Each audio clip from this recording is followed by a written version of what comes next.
Now I'm in Liviv, a western city in Ukraine. And here it's empty and it's very calm, very quiet, because now it is curfew. The curfew begins from 10 o'clock p.m. to 6 o'clock a.m.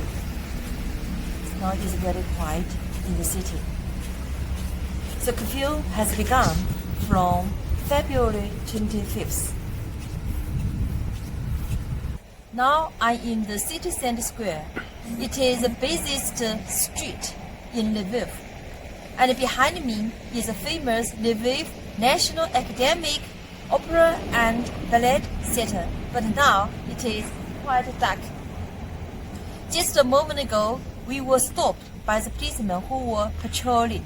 And they asked me why we were here. And we showed our documents and explained to them that we are journalists. So they checked our document and then let we go.